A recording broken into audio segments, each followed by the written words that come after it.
যে নম্বরে কল দিয়েছেন নম্বরটি এই মুহূর্তে বন্ধ আছে।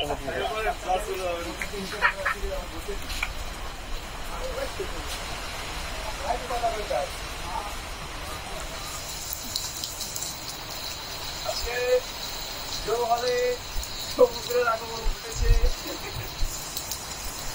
সবাইকে আমন্ত্রণ।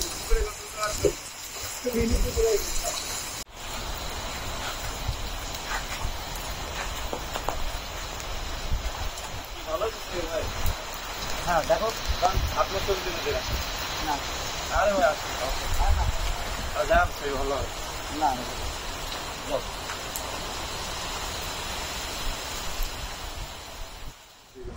আসলে কালকে রাত্রি 1:30টার পর থেকে আর বাড়ির সাথে যোগাযোগ হয়নি কোনো রকম। আজকে দুপুরবেলায় 5 মিনিটের জন্য বিদ্যুৎ আসছিল, এটা হচ্ছে পৌরসভার ভিতরে। আর এলাকায় কারোর ফোনেই ফোন যায় না।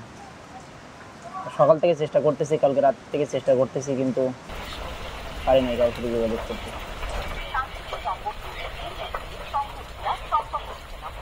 এই ঝড় বৃষ্টি এগুলো হচ্ছে উপকূল মানুষের একটা নিত্য সঙ্গী।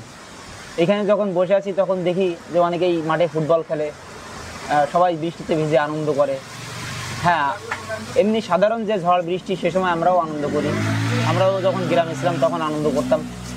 কিন্তু বিষয়টা যখন প্রতি বছর বা 2-1 বছর পর পর উপকূল অঞ্চলে এই যে ঘূর্ণিঝড় সিডো, রাইলা, আমপান, এই যে রিমেল এরা আঘাত হানে, তখন উপকূলবাসী একটা বিশাল উৎকণ্ঠার ভিতরে থাকে। কি হয় এরকম একটা অবস্থা।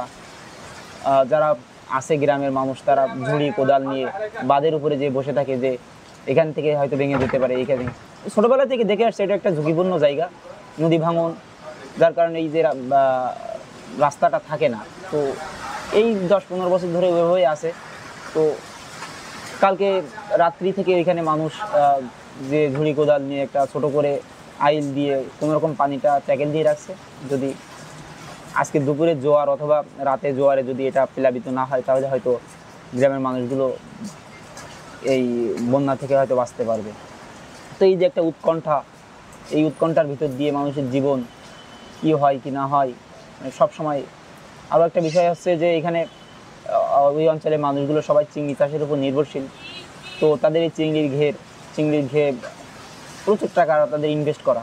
তো এইগুলো যখন প্লাবিত হয়ে যাবে তখন এই লক্ষ লক্ষ টাকার ক্ষতি এই এলাকার মানুষগুলো তখন এই ঝড়ের পরবর্তী ইফেক্টের কারণে তারা এইগুলো ভোগ করবে আর কি।